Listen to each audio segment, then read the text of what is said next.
All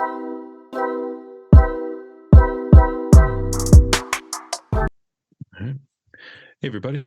Welcome back to the Different Spectrums podcast. You haven't listened to our show before? We have conversations around mental health and we dabble in humor. Dabba, dabba, dabba, dabba, dabba. We also try to help people understand, identify, and normalize our emotions from movies and shows, specifically certain scenes. You've probably already watched these movies and shows, but we're going to use a different perspective, and one could say Different spectrum. different spectrum. I choose you. It's literally just you playing with Charizard. So Fucking think cost me $40. wow. I don't watch shows. I just watch myself play. Yeah. Oh, I just buy the toys in the show. Jesus Christ. It's fucking awesome. He's going to be a doctor, folks. Yep. I'm a therapist. Yeah. He helps people with their lives. Yeah. Student come to my office today. She's like, "Where'd you get that Funko Pop from?" It's like the 4-foot tall Groot. Don't worry about it. I know a guy. I know a guy. It's made out of cocaine. Okay. All right. And after landing the plane, he's our co-host.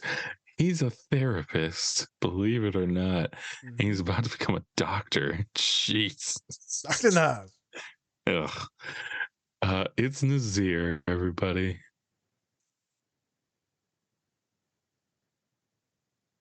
Just fixing down my your hair. head. All right. Yeah, fixing my hair. It's still there, damn it. You see it? You see that line? It's like a shadow. Jesus. You see that line, boy? I tell you. All right, Shaq. Did you see Shaq's hairline? It's like all the way back here. He had this Stephen A. Smith. God. And of course, I am your co-host for the show today, Spencer. All right. So today we're going to be talking about a movie. It's called Life, starring Eddie Murphy and Martin Lawrence. It's about two guys who get accused of murder. A murder in the Deep South, and they are sent to prison for life. Yep, for a crime they did not commit. Sound familiar? Probably. Well, he's in the lives. Yeah. So the scenes we're about to take a look at, one is about the cornbread. You gonna eat your cornbread? Yeah, me motherfucker cornbread. My motherfucker cornbread. I just come over and start hitting. This is such the opposite. It looks so much more like him. I know. I'm the big black. I look more like Eddie Murphy. Yeah. Take a look at that scene. It's just a fun scene to look at. Pretty funny. And then we're gonna take a look at a scene featuring the boom boom room. Boom boom room. Oh God, that's so boom boom. Why'd your lip go like I don't know what happened. I dissociated. You had the bubble gum lip. I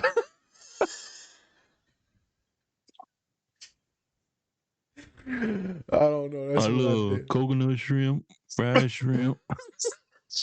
Oh, I see that's on Netflix. We got to do that. We do. It just happened. Gotta do it. You should see when I squat. I know, like when I squat down, I'm lifting heavy weight. I do this thing where I stick my tongue out, and so this dude was right in front of me yesterday. I'm like, motherfucker, like move to the side when I'm squatting, and I got my tongue. So out. it doesn't look like you're gonna. It didn't look like your crotch right in my face. Yeah, I usually. I saw a squat. Fair enough. Yeah, that's why you have a squat bar in your house, because that's my squat face. Like, gonna have to wear a mouth guard. Yeah. God forbid I choke on something. Yeah, fucking bite my tongue off. Okay, sidetrack. True. The boom boom room. The boom boom room. We're going to be talking about just what is your happy place? What is the place you want to be where you're probably at your lowest? Hmm? Where are you? Where are you? So yeah, we're going to be taking a look at those scenes. Nazir, anything before we get into those scenes? This might be. We're gonna talk about some masculinity things when it comes to the cornbread scene, and then we're gonna have some fun with that. Right. I feel like this will be a little bit more of a funnier pod compared to the pretty serious pod that we just did for the longest yard. So if you're gonna listen to this pod about some of the masculinity we're gonna talk about, then go back and listen to the longest yard pod that'll release before this. And then continue to follow our socials. Right, we're trying to get to that 10,000 now on Instagram. And then the 10,000. TikTok's starting to blow up now too, and so we're hoping that'll get to the 10,000 as well. And yeah, just thanks for the ride. We appreciate all of you sticking with us for the last year, and now hopefully the content will be a little bit slower, a little bit longer, a little bit more in depth. Because now we're just not just trying to pump out things. Now we're actually gonna like have longer discussions, and then we're still gonna pump out a ton of reels. So ton of reels, a little bit less pods, but they're going to be a little bit longer and a little bit more in depth. Okay. Let's get to the scene. Let's talk about what we do in the boom boom. Okay. I've been doing all tests doing that boom boom now. Woo woo. Whoop, whoop. It's so stupid. My name Ray Gibbs Knight. This Claude Banks. Willie Long. Willie Long. Oh, Willie, huh? Yeah, pretty sensible, man. What you up in here for? It's a long story. He killed the son bitch with a claw hammer when he was 13 years old. So they say. A lot of people say it, though. Wait a second. You been in here since you were 13? All right. How about you, boy? How long you been in here? What you do? Somebody shot your sister in with ass. She was my half sister. So I cut her ass in half. At least I ain't the one who poisoned my own mom and pa. Now, tell that, tell that. They deserve that radio. What you talking about, Biscuit? You the one skinned your landlady alive and made a jacket out of her. Well, at least he didn't kill Santa Claus.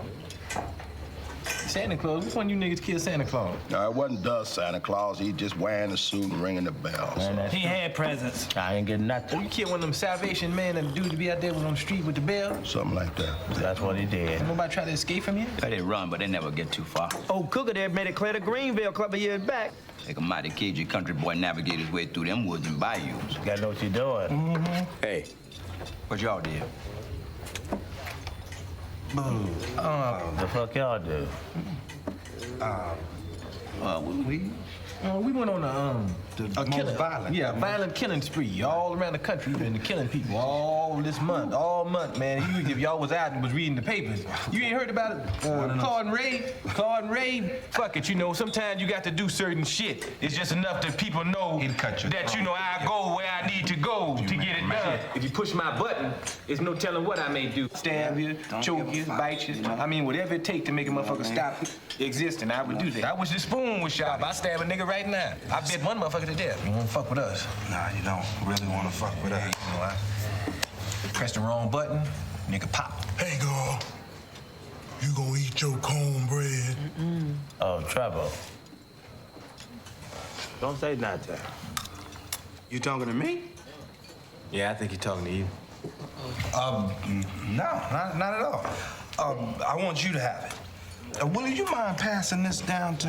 Hey, no, I ain't willing. Don't pass your cornbread to him. That's your cornbread. Ray, I'm a grown man, okay? I'm not gonna eat this cornbread. If he wants the cornbread, damn it. Have the Nah, cornbread. if he wants some cornbread, let him go up to the front and get his own portion of cornbread. That's your cornbread. Fuck him. Hey, man, he gonna eat his cornbread, all right? Fuck you. Ray, look, I don't need you to take up for me. I'm all right. I'm a grown man. I can handle If you it. let him have your cornbread, you're gonna be ironing his drawers and clipping his toenails. I know niggas iron. Maybe I ought to eat your cornbread. Oh, motherfucker, you can't have my cornbread. That's for damn sure.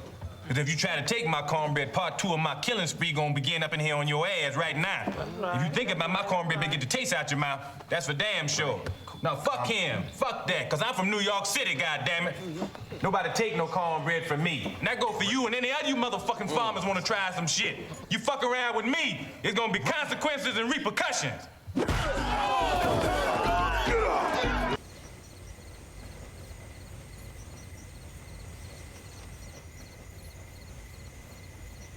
Hey, Ray. Ray. Yeah. What's the name of that nightclub of yours again? You talking about the Boom Boom Room? Yeah, the Boom Boom Room. That's it. Well, I sure like to see that place when you get it all up and running and pretty looking. Yeah, me too, Ray. Me too. I like to see that rolling too. Yeah, I tell you what though, Radio, you should have been by there last night. You'd have had yourself some big fun. What you talking about that last night? Just like I said last night. Satchmo was up in there and nearly blew the roof off the place. Ray, who that? Satchmo. You mean Louis Armstrong? It's Satchmo, that's what I call him. I know him personally. Whenever he come by my spot, I call him Satchmo, and he come by whenever he in town. Hey! Ain't nobody trying to hear that bullshit, man. Fuck, shut up. That's all you do, just always shut up. trying to say something at the wrong Finish and do whatever you got to do. Go on sleep. Let us have our Going to fun. sleep. Go ahead there, Ray. Finish telling us about that Ray, section. go on, Ray. Tell me some Go more. ahead, Ray. Tell you right. Damn. As I was saying, last night y'all should have come by, man. It was big fun, but y'all never guess who's gonna be there tonight. Who gonna be there, Ray? Who that there? Who that, Ray? Just guess. I got a man that's more than 8 foot tall, 4 foot shoulders, and that ain't all. He's a king size hopper. He's my king size. Sing, girl. I take the door off the hinges when my baby comes to call. That's right, fellas. Catch any cab heading uptown because all the drivers know about Ray's Boom Boom. Last till 1992. Where am I? He's my Oh, come on, Goldmouth. Somebody's gotta watch the door. Hey, Ray. Now I can get used to this. Lead it. Ray, this steak tastes like butter. Made it just for you, Cookie. You got some steak sauce? Boy, get us some Worcestershire sauce. Clean off that damn table. I'll whip your ass. Something wrong with your ear? Move it. Hey, Ray, I know your club got gambling. Poker wouldn't be a club without some dice. Lucky shot. My man, let it ride, Ray. All right, Poker, let me ride. Yes!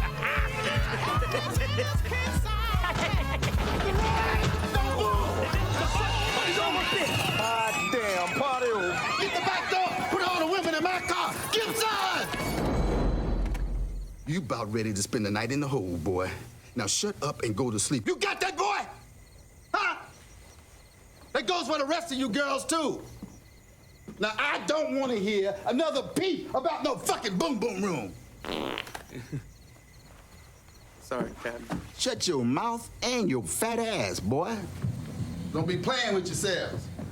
You gotta work in the... All right. And we're back. You gonna eat your cornbread? Nope. You can have my cornbread. Oh, thank you. Appreciate that. Okay, I'm good. We got. Oh, thank you. Thank you very I'll much. eat your drawers later too. He says it in the scene. I know he does. I know he does. Jeez. All right. So we're back and we just watched 2 scenes. The first one, talking about taking your cornbread. Instant classic. This thing It is is. burned in the minds of so many people. It is. It is. Well, a lot of people of color. Let's say that. Yeah, I feel like only black folk and maybe a few brown folk have seen this. Yeah, because if I try to bring up this movie to a white person, they're like, "What? No. What is that?" You might have seen like other Martin Lawrence movies, but like I feel like this one is only seen by like people of color. Yes, yes. Same with Eddie Murphy movies. You probably seen, maybe you've seen Nutty Professor, maybe. Yeah. Maybe you've even seen like I will say I try to like I have a hat that's McDowell's, right? McDowell's, that's coming from America. Everybody thinks it's a McDonald's hat. I'm like, y'all are stupid as hell. You don't. That also might be like a generation thing too. Yep. Because maybe young people haven't seen the movie, but a lot of white people have no fucking idea what that is, No. what Coming to America is. And I'm like, watch it. It's such an amazing movie. It's so good. So good. Yeah, a lot of the Martin Lawrence and Eddie Murphy. We've done a decent amount of Martin Lawrence things and Will Smith things, but we haven't really gotten to a lot of the Eddie Murphy stuff. We'll probably make our way. We will. We'll have to definitely do Coming to America. That'd be a great one, honestly. Maybe even, what was it, Bangarang? Or no, not Bangarang. Bam, but I forgot what it was called. But But even if yeah, we one did of his like some movies. Beverly Hills Cop That too. or even like the Nutty Professor. I see Nutty Professors on Netflix because they keep wanting me to watch it. I'm like, I ain't watching this shit. For some reason, Daddy Daycare is like top 10 on Netflix right now. I will say, Daddy Daycare. I watched Good. it when I was younger. Still pretty good. Still Still good. pretty I'll good. probably check it out. Corny, but still pretty good. Yep. But yeah, going back to the scene. Who hasn't really had that one person who tries to take your food and you're just like, what? It's just one fry. Like, You ain't taking my shit, motherfucker. You wanted some what? fries. You should have got some fries. This is going to be a conversation that stands the test of time because for some reason, women just don't want to order their own food. It's all right, baby girl. You can order your own food. You want to know why? Because I like a big girl. Well, they worried about their body and they got, so they ordered like some small stuff, right? But then, they start munching on your fries, Hey, grow a little bit. It's okay. It's okay. Order your food. Now I'm hungry. So now we both miserable. Yes. Dom is she's a little bit better with that. She orders her own food and everything. Doesn't really ask for my stuff. It's good, but once in a while she's like, I'm like, what you doing? what you doing? Slap it. Why? Yeah. I slap it, man. Get that shit out of here, man. Colin says Heather does that to him all the time where he'll buy something because he's throwing down and then she'll start like scooping off of him and he's like, fuck you doing right now? I asked you if you want anything. You said, no, I'm good. What's happening right now? Why are you doing this? Why are you doing this to me? Why are you doing this to yourself? But yeah, absolutely love this movie. Classic. And it's just one of those things, man, where it's like people don't kind of understand like a pride. People have pride, and it's like, it's just cornbread. Why don't you just let it go? Yep. It's a pride thing. And also, you can't be somebody's punk, somebody's, as they say, bitch. Yep. You can't do that, especially when you're in that kind of prison, or else you're gonna end up with jangling.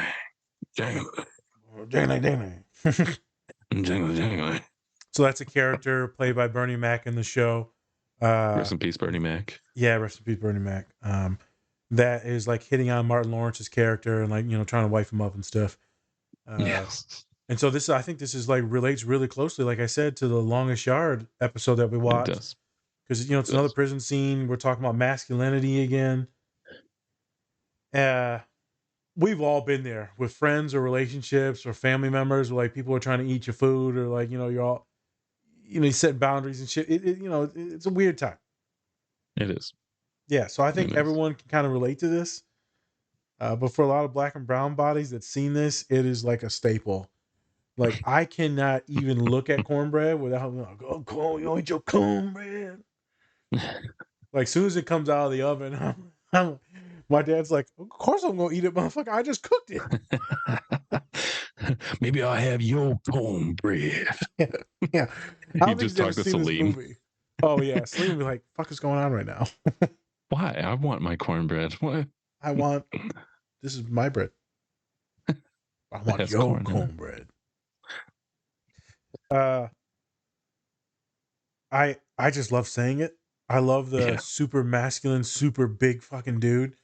And then like, Martin Lawrence is like, hey man, it's not a big deal. Like, just take it, bro. I don't see the big point. And then Eddie Murphy's like, hold up now. You can't, set some boundaries now. You can't like these punks. Imagine you're going to end up ironing his drawers and becoming his woman or something. That's kind of also the thing with the movie though, is like Eddie Murphy's character, he's more of like to the streets kind of guy. He's been around the block, everything like that. While Martin Lawrence's character, he's more of like, like just a blue collar, I guess, kind of guy, just a working guy, trying to have like a really high paying job and things like that, and it just gets caught up and with Eddie Murphy and stuff with the wrong people. But that's kind of the thing. It's right. Like Martin Lawrence, he's like, I don't really see a problem with this. While Eddie Murphy's probably been through the system before and he knows, like, There's no, you don't get repercussions to your Yeah. choices. Yeah. If you give somebody that cornbread, that means you're giving somebody your whole soul. You're giving Yeah. somebody all of you. Correct. That's essentially. People So, now know that they can use you. And I think, then there's the fight scene that I'm going to try and keep in there as long as it doesn't get cut down. I right. think the fight scene is a real good thing about Masculinity too. It's about not getting punked. Like he knows he's going to get his ass whooped by this big dude. Of But it's course. about not backing down and taking that beating like a man. hmm That way, like, hey, you ain't no punk. Like you gonna have to kill me to take something. Right. And at the end of that scene, he goes, "He didn't get my cornbread." He's like, "He whooped your ass, though, brother." Like, Like, punches him and knocks him out. he didn't take it though, right? So I think it's a funny way to rationalize that you won and that you didn't lose. You may have lost the fight, but you didn't lose like your respect. Yeah. That's one thing And from the some would scene. say your manliness. Yeah. Masculinity. I would also say if we're going to therapize this, because we're going to do 2 scenes, if we're therapizing this, we're going to talk about boundary setting in relationships. I feel like it's just as simple as that. If we're going to use this in a therapeutic setting, it's like, no, wait a minute, you got yours, and then he let that big motherfucker go get his own. Now you can go get, this is yours. You don't need no my cornbread. Go get your own fucking cornbread. So that's a good way to set a boundary. Like you're not going to use me and take advantage of me. You don't own me. I'm not your property. Right. I don't have to do what you say. I will be consenting to something, but you're not just going to dominate me, which is that masculinity, the dominance that we talked about. Right. And so it's a good way to set a boundary. If it's at work, it's the same thing as setting that limit and that boundary and then not budging from that. Is you have to let people know who you are, what you stand for, and that you don't think it's appropriate. So I think it's a good boundary setting scene in a comedy. It just happens to be about food. I'll also say we didn't really touch on it kind of in The Longest Yard, but I think that we all have, like, we all know a time when we need to put on that masculine, like, act.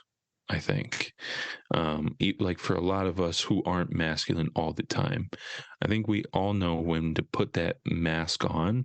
But I think a lot of people don't know when to take it off. And I think that's where we get into problems.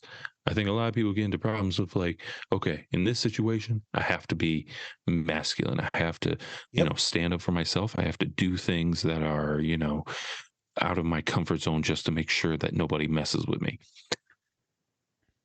A lot of people take it to like a whole other step and they do it for everything. Like, oh, hey, excuse me. Yeah, excuse yourself, motherfucker. Like, all right. I got it. Yeah. I need it. And I think this is a good scene of that, right? It is. Eddie Murphy knows, like, hey, I have to set it here to make sure that we're not punked with or anything like that. And then later on, he opens up and he's more of himself once, they understand, like, all right, and everyone respects him. Also, in this scene, they do a lot of talking about, yeah, I killed this dude over here with a spoon because I felt like it. So you have to like really boost up your rep because all these dudes around you are murderers. Legit murderers, and y'all just some dudes that accidentally stumbled upon. One's a con man, the other one's like an accountant. Yeah, he is an accountant. That's right. So I feel like another example of that is like when, let's say, because I get super masculine in certain settings. And I think some people are like, oh, at the gym? No, I stay at the gym. I'm just chilling at the gym. I'm being my normal goofy self. I might talk a little bit about muscles and stuff. But I feel like when I went back home and we went to that the baby shower thing for Colin around some of them dudes when they were starting to act a fool when they were drunk, well, that might have been me being a little bit more masculine now. My voice changed and stuff like that. I'm not joking around. I'm like, y'all need to calm the fuck down. Right. So there were some more masculine conversations that happened then. So we code switch. Just like people of color or gay folk, right? Or folks on the spectrum, we code switch into what roles we need to fit at that moment in time. So like I do it. the way I act with when I go back in certain pockets, or if I'm downtown, is going to be different than the way I act with when I'm with my best friends in a hotel room just talking shit. Or if Right. I'm with a student, it's going to be vastly different. I'm True. not going to present as extremely masculine and toxic or loud and obnoxious, right? I'm going to be a little bit more softer, kinder, more emotional, more in touch. Same thing for you. You're not going to act the same way on the basketball court is when you're with Dom and you're just hanging out and laying down with each other and just chilling. Yeah. No. Yeah, you're going to be like, check ball, bitch. Like, what? Yeah, come kiss me on the mouth. Oh, damn. Why? I might like that. Jesus. Now. Hold on now. I like to be Wait a be minute. told what to do now. Tell me that again. Yeah. Mm. You want my cornbread, motherfucker? Oh my. I'll give it to you. I'll give you the cornbread Oh, anytime you want. I don't know why I'm drooling now. I need to stop. Calm down. I'm Calm hungry. down. I'm Calm hungry. It's feeding time, boy. Jesus. Yeah, so we act different around different people, man. And I feel like Yeah. there is some times when you need to boost up that masculinity. And then there's other times, like you said, where it's just you're putting on a show all day, every day. I've got some clients that'll talk about like, my brother's awesome, but then when he gets around his friends, he treats me like straight up shit. I'm like, that's Yeah. not good. Yeah. That's not good. I've met a lot of those people in my life where they're just like, oh, hi. And then you're around different people. You've told me about And this. then, yeah. And then they just switch up so quick. Mm-hmm. So quick. And you're like, what just happened? Why? Yep. Is me, are like you ashamed of me, or are you just like ashamed of yourself around me? Like, what is this? What's happening? Why didn't you tell me you were going to put on a show? I got some of my boys like that are like that. One of my best friends, he's just super chill, down to earth, laughy, fuddy duddy. And then as soon as we get around him, maybe a few other brothers, just kind of acts just a little bit more, I Black. don't know, just more masculine, a little bit more. I'm going to use the word, I hate it, but a little bit more thuggish, man. I'm like, bro, like, calm the fuck down, bro. You an engineer. Right. Like, I give you a black dude, man. But like, we know each other for a long time. You one of the nerdiest motherfuckers in the room. Like, stop acting like you Hello, like a nice to gangbanger. meet you. Nice, brother. Yeah, man. He's like getting all aggressive and shit. I'm like, calm down, little Mike. Like, your nickname is Little Mike. Jesus. Yeah. Motherfucker, you ain't no thug no more, dog. You motherfucking engineer. You took Calc 3 and 4 and shit. Like, calm down. Yeah.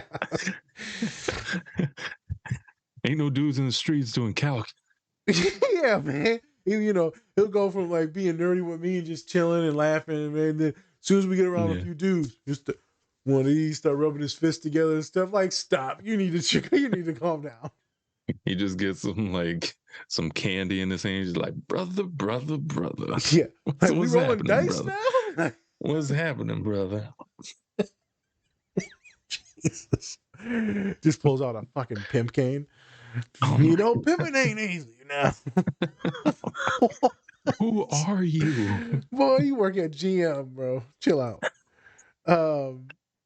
So that always throws me off, man. But like, I get it. It's a survival technique because of how masculinity makes us treat ourselves, treat others. Yeah. I get it.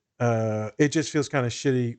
Little Mike's never done anything derogatory towards me. He just changes his persona a little bit around others. Right. Where some of my clients will complain where like their siblings will bully them to maybe get some easy jokes around their friends, and I'm like, that's trash. Yeah, no, fuck no. Yeah, that's trash. Yeah, that's wrong. So good representation of code switching, masculinity, also setting boundaries, sticking up for yourself, knowing what your limits are. I think it's fine to set those limits and tell people to piss off. Like, your boss wants you to work more hours or this or that, or come in early and leave late and it's the same amount of pay. It's like, no, you can, no, I think no. No. You can do your own Excel sheets, motherfucker. Yeah, my boss tried to get me to, so I've been at my job, I have every Friday to work from home.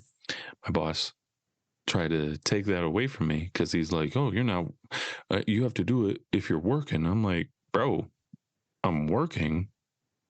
just because you can't see me working doesn't mean I'm not working. Plus, I've been doing this for 6 months, so now Yeah. you want to change it up?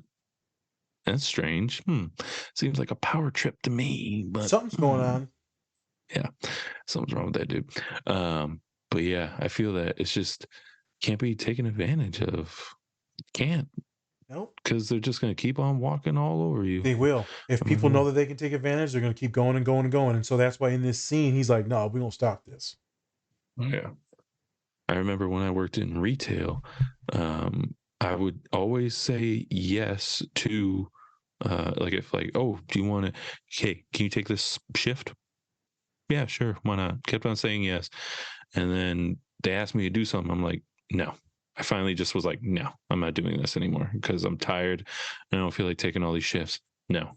And they're like, what just happened? You said no? What? You finally said no?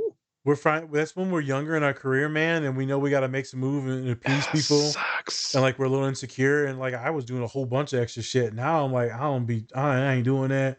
I ain't doing this. I'm not showing up early to that. Like I ain't turning on my camera on Zoom. Like, nah, man. Right. Yep. People like, you just don't care. I'm like, nah, man. You're not. Nah. I'm working way too hard. Half of y'all don't even put in 50% of the shit I do. Yeah. Valid. Good point that you made, man. There's a line in the sand that we all got to draw in our relationships, working. I mean, there's a line somewhere. For real. Okay. Yeah, second scene. The motherfucking boom room. The boom room. Spence, I wanted to do this scene, but then also Spence was like, yeah, we should probably do this scene. I think it's just a good representation of like setting benchmarks and dreams, goals. Yeah. I think it's really good to talk and dialogue and dream with others, to let them know what you're thinking and feeling. I think it's really good to put it out in the open, to like manifest it.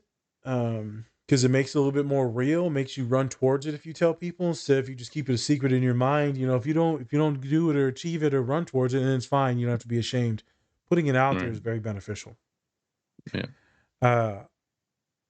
I probably didn't think about it the first time I ever watched it or the first 50 times I ever watched it like this. Like, oh, this is motivational. I'm like, these motherfuckers crazy. Y'all just thinking about doing a club and shit. Everyone's employed there. Everybody got out at the same time. What? Yep. Obviously, my favorite character in that scene is the big boy because I relate to him and like being a security guard and all happy and shit. Hey man, we're gonna have to have somebody watch the door. Oh, and then he does that little dance like I do too when he does this, and I'm like, hey, big boy. And he points at himself. He's just so happy in that scene, man. He is. I loved it. I love how big of a teddy bear it was in that scene. It also reminds me when they all start like showing like where they're all dying because they're getting older. That was kind of sad. That was really sad when I first watched the movie. That was actually sad, and I kind of teared up at that because I was like, it's a sad montage. Like they're all old, and it's a racist thing. Yeah. So the racism, the prison, it's actually kind of a traumatic fucking show. Yeah. It is, but it's veiled in comedy, which is even more amazing that they could do that, right? That they could make such a tough, messed up thing and make it so funny. Yeah, so I think they go to prison. I think it's 1935. Yes. And then they're like old as dirt by the time, like, I think it's like 1950, something like that. They were in there for like 40 or 50 years. It was, I think they showed World War II, and then it's like in the 70s, I think maybe 80s. Yeah, I think it was the 80s. I think it was the 80s. I think they jumped to like 1999 where they were. Yeah, there you go. They made so it jumped pretty far. But it's set in like 1935 prison system. Yeah, which, especially in the South, I'm sure that was horrific. Yeah. So this boom room scene. Yes. Funny story, and then funny story, and then we'll go into Spencer's reaction. So the way that they talking shit, and then Martin Lawrence's character is like, "Man, shut up, man!" And they start roasting him, like, "Man, you always trying to keep it down, man. Let us have some fun." Like, Sourpuss, oh, just a vibe killer, man. Damn. Um, it was we were in Saginaw, Michigan for Colin's baby shower thing. Man shower, we like to call it. Or diaper party, Do whatever we? you want to call it. I feel like it was a man shower.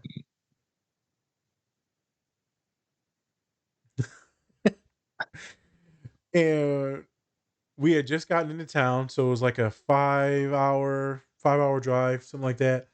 And we're at the hotels late as shit, it's like midnight, and we're just talking about a business we're gonna open. Me and Spencer, we're talking about a business. We're talking Jesus. about opening. It's me, Spence, in the hotel room, Colin, and my brother. And Colin's like trying to go to sleep. Me and Spence talking about a business. One of the businesses we were gonna make chicken. But somehow it was going to be these chickens that are like No, crazy. no. That wasn't it, man. That I was know not that's it. the one that's safe enough. I know. The other I wish one, we could say the real one. yeah, we're not going to talk about that. It was about like different types of socks and different types of like lotions and cosmetic wear. I'm not sure how we got to the chicken one though. I totally forgot how we got to the chicken So one. that was when we were talking to the other friend the next day about being a mailman and like the dogs were chasing him, and one time chickens chased him. So then we talked about, man, it was some crackhead chickens because they're from Saginaw. So we said Saginaw's drug addicts. It was pretty stereotypical. And That's like, funny. yeah, it is what it is because like the poverty and drug activity and stuff. So then we talked about that, and then we talked about making like a Popeyes, but it's crack chicken where we sprinkle crack on it. I love me some crack chicken. And so when we were talking about these business ideas and going into like this psychosis and having fun and delusional, Yeah. it's like 1:00 in the morning. Colin rolls over. What the fuck are we talking about right now? I've never seen him angry in my entire life. 17 years. I've never seen him angry. And he's like, fuck, man, you guys go to bed. I've never heard him use those words or that tone of voice. He was so pissed. You know what? That just shows how good we are at annoying the fuck out of everybody. Oh, we were way out there. We're always out there, but let's be honest, like separated, we annoy the shit out of people, but like when we're together, we make people get into their own. They're just like, what the fuck? Yeah, why? they're like psychotic. Why? And we were also maybe a little delusional because it was late at night and the road is intense. So yeah, that was our boom boom room moment when we were creating this enterprise. Like it wasn't you. Yeah, I said we. Well, it was mostly me, and then you co-signing some stuff, and then Salim hopping in. No, Salim, yeah, he always. That's so funny. Yeah, he was out there. That mentally messed with him that night. We need to just start recording some of our like just rants that we have. Yes, and just keep them. We're gonna start doing that once we do like a road trip and everything. Every night, I'm just gonna hit record when we don't know, and then just you never know. Go from there. Just let it go, and then maybe when we quit our jobs and we're not worried about getting canceled, we can just let it rip. Remember the crack chicken? That was actually a good idea. It was a good idea, boy. I used to put cocaine in Coca-Cola. We can do it. There was one of my favorite comedians, Patrice O'Neill. He talked about going to a conference, and these rich white people try to come up with water for more urban people called H2O. H2O. And you're like, these people are so just out of society. Mm-hmm. They don't realize how fucked up that is. H2O. Yep.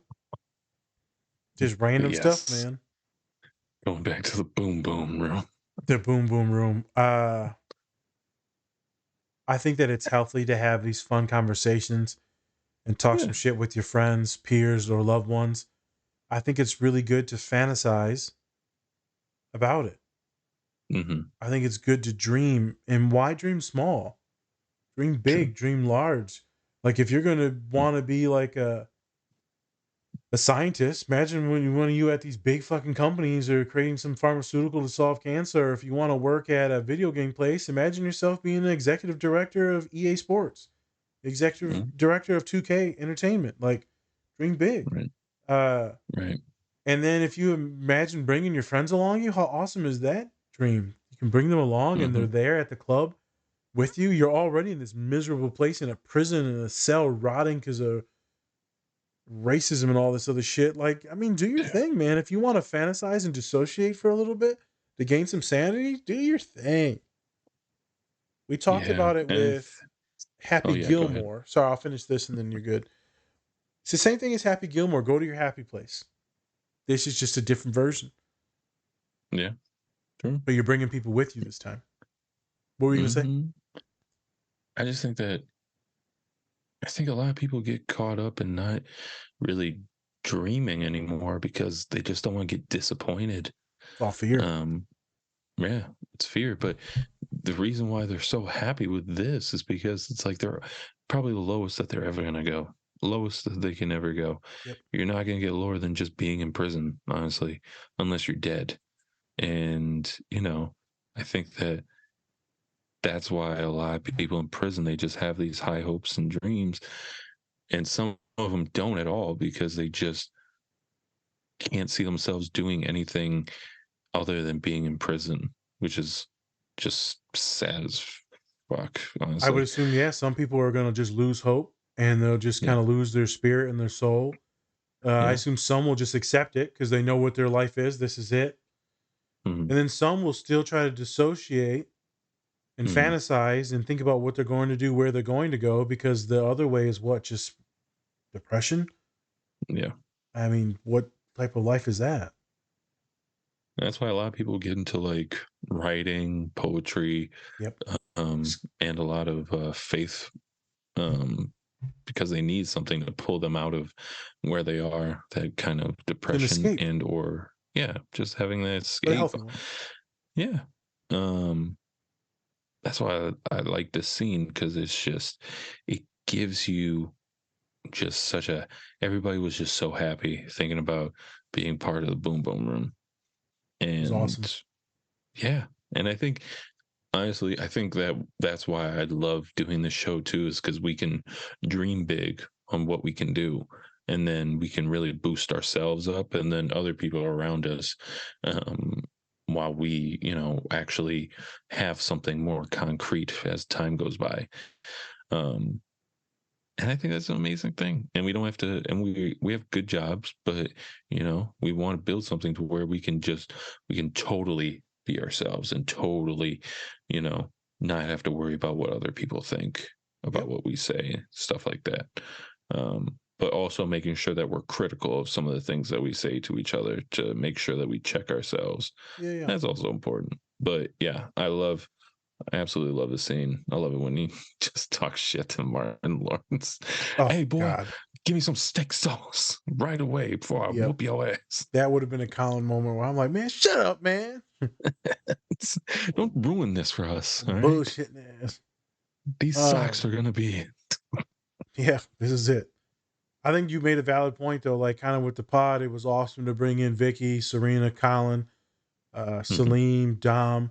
And then I wanted to bring in a few other folks, right? And then we did, and it was super fun, and it was awesome. And we'll continue to have them, but people are busy, and everyone's having fucking babies now. So, I mean, but it's super fun, and if we keep doing this, then things can keep helping out maybe their careers, and I mean, who knows? Or maybe it's just a fun thing, and we do it as a hobby, and we get a couple thousand followers, and that's it. I still would be fine with that. Yeah, same here. But if we keep doing this and we know that our followers do enjoy some of the content, especially now that we're, slowing it down and getting a little bit more in depth, there's a lot of good things that we talk about and a lot of things that people really, really enjoy about the way we talk, how open we are, the authentic self, the way we talk about autism, the way we talk about mental health, the way we use a lot of Black and brown stories. I think it's pretty cool. I think that we've touched a lot of people since we started in pushing and publishing since March of 2022. And it's cool to take your friends with you. I think that would be awesome to open up like a club like that. Let's not, like, my mind immediately is like, damn, bills and expenses and capital and overhead. Right. But like just to be in the moment with your friends and like shaking your ass, drinking, eating, right? That would be awesome. It's your club. Yeah. That would be dope. If I didn't have to worry about all the money stuff, that would be dope. Like, just And the let me run the cops front. rating you. Oh Shit. yeah. Oh, so I forgot about that. So that would be like real life hitting you back in the face. Ooh, here's a good example. Bro, we all go through the holidays. I feel like this happened to me pretty bad. Like we go through Christmas, the New Year's with you hanging out, and then like I get to go home and like chill for like a day I had, and then it's like right back to work, and I was just like, Right. ugh, I want to go back to work. Like even you, when I dropped you off at home that day, you're like, fuck, I gotta go to work today. Ugh. Because you just want to chill and hang out, man. You don't have to worry about just like, oh yes, I'm on time. Don't worry. It's just a back to reality, and I feel like that's what that dude was, man. It's like he's like, back to reality, Yeah. boys. You're still in prison. Like, shut the fuck up. Yeah. Yeah. And I feel like that's what winter Right. break is for a lot of people. We go back to work, and I'm just like, ugh. Yeah. Yesterday was my first real day at work. I mean, I worked last week, but I only saw like 1 or 2 kids per day. Tuesday the 10th, January 10th, I saw 5 kids, and then today I was at work from 8 to 5. And I didn't go to sleep. And I woke up at 6:40, and I didn't go to sleep till like 2 or 3. I was like hallucinating. I was so fucking tired at work today because my sleep schedule's been all fucked up because it's been winter break. Right. So it was interesting. So like today I was dragging ass, and now I'll be good. Now everything's like back to normal. I'll be good for like the rest of the semester. But still, him coming into the room, breaking in. If I hear one more fucking thing about the boom boom room, like, ah, shit. I guess I actually need to go to sleep at like midnight, like I normally do, and not like 2 in the morning, 3 in the morning. Yeah, fair enough. Can't be watching fucking The Walking Dead till 5 in the morning the other day. The new season of The Walking Dead came out, or the last season of Walking Dead came out on Netflix, and I binge watched it all in 2 days. 24 episodes. Yeah. How was that? Walking Dead sucks since like season 6. So. Yeah. You know what? That's fair. That's fair. But I wanted to finish it, get it done with. I got 11 years invested in this. Like, I had to finish it. True. 11 years in a show, you got to fucking finish it. Yeah, that's fair. That's fair. But it is what it is. I didn't really like the ending because they didn't really like end it. They just like, oh, there'll be more stuff in the spinoff. I'm like, fuck you guys. Like, why can't you just end it? Just end it. Kill everyone or give everyone a happy ending. Make a choice. Everybody keeps on going, and misery keeps on happening. Jesus. Yeah. So, your reaction when you seen the boom boom room, man, when you first seen it, because there's no way you're like, we're gonna use this in a podcast one day. Nope. I think I was more of just happy seeing everybody else happy. That's just true. That's it. I mean, just got done with them fighting and all that, and now they're like years later they come together, and now they're just coming together for like one reason, and that's just for this little fantasy.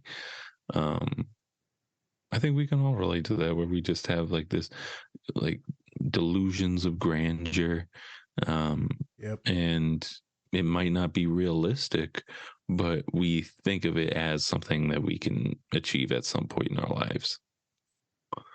Me, I've always wanted to go to the NBA. I've always dreamt of myself like being part of a team, playing and all that. Not realistic, but at the same time, you always have those fantasies, and just it kind of helps you build up. And now I have different fantasies of being like, oh, I'm going to be the marketing guy for an NBA team one day. Oh, I'm going to have a podcast, and we're going to, millions be of so people. popular that we're just going to, can't even walk the streets anymore. We're going to be All so that popular stuff. that we'll get sued and get canceled.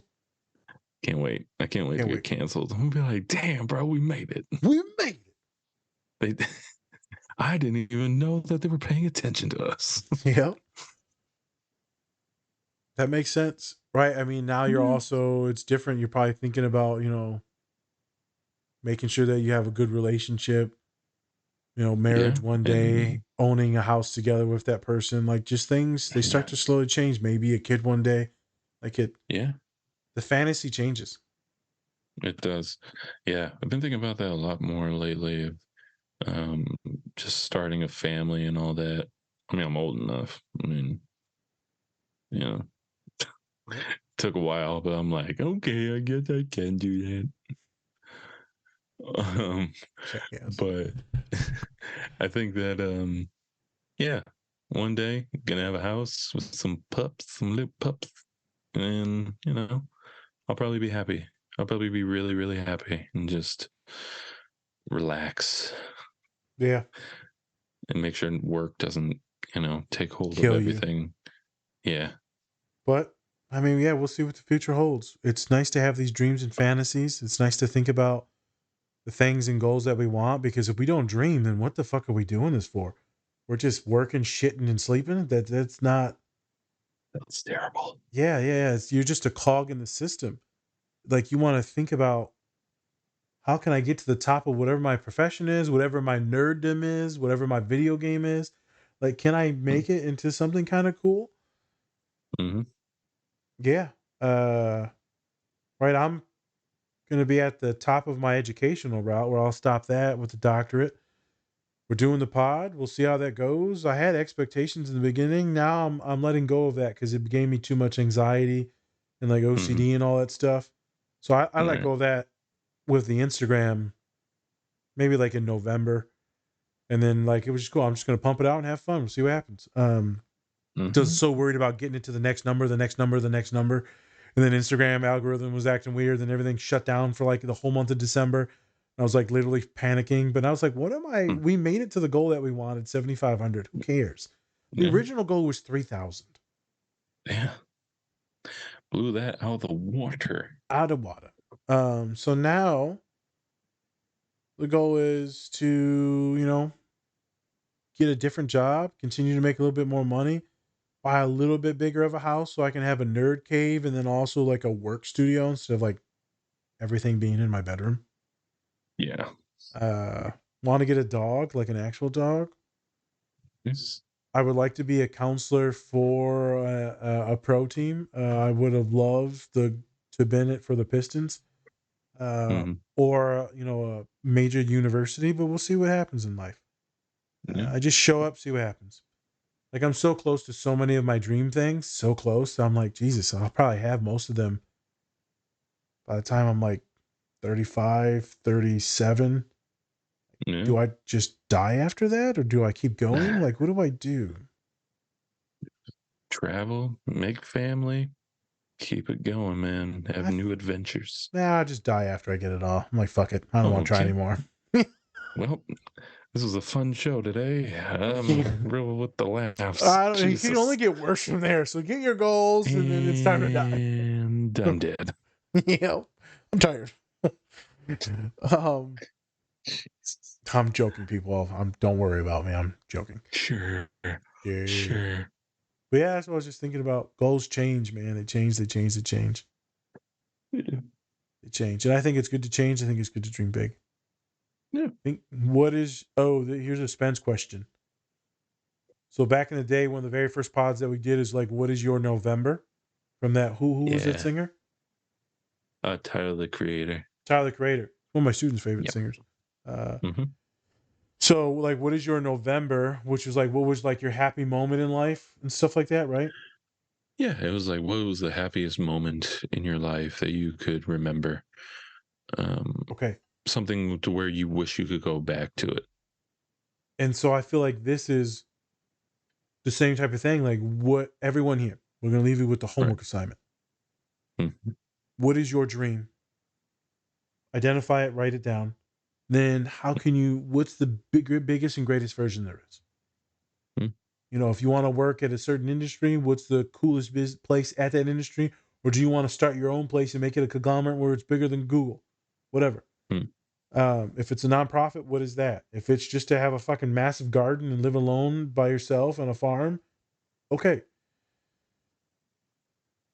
What is your boom boom room? Boom boom. What's your boom? What the boom boom room now? And then I want you to think about if you did have your own boom boom room, is there any people there with you? Do you have any of your friends with you? Or no, is it just you in a business? Like, I don't care what it is. Is it just you playing fucking video games and having a bunch of Funko Pops in your room and being fucking alone? I don't care.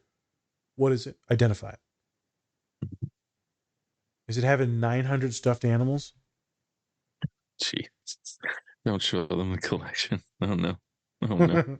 Oh, no. What did Tax you do? write-off, folks. Tax write-off. It's all deductible for the boom boom room. For the boom boom. It's all for the boom boom. This sounds so bad. That's stupid. Yeah. But that's a good way to therapize this is what is yours? What is your goals and dreams? Identify them, make them a little bit larger, and then see if you can systematically set up things to start reaching that. Mm-hmm. If you write it down, you're 33 to 40% more likely to actually achieve the goal. Let's do this little dream board. Let's systematically start eating this pig, this elephant. Let's see what we can do. It'll be a hell of a fucking life if you go do it. Yeah. What's that old saying, Spencer? Everyone thinks it's crazy until you do it, or so something like that. Yeah, everyone thinks you're crazy until you do it. The dreams are awesome. Go make it a reality. You're gonna have to work at it, folks. Yep. Yep. I'm hungry as shit. All right. All right. Want some cornbread? Go eat your cornbread. You get your own goddamn cornbread now. Dang-a-leg. Dang-a-leg. It definitely sounds like you just said dang-a-lang. Don't worry about it. Don't worry about it. No, don't you worry about that now. Don't you worry about that now. So, real quick, obviously Bernie Mac in this episode was definitely neurodivergent. He's got some of the self-stimming things. He's got the echolalia where he speaks under his breath. Yeah, he looks out of his squinty eye. Yeah. No freeze. One of my favorite things is like, what did he say? He's like, Santa didn't give him no gift. I ain't get no gifts. He just says the smallest. He says the randomest things while he's rocking back and forth, and I'm like, this all sounds like when I'm talking, and then Salim will just throw in his 2 cents. It's the funniest shit. It is pretty fucking funny. All right. So, people, you got your homework. Write down, what is your boom boom room?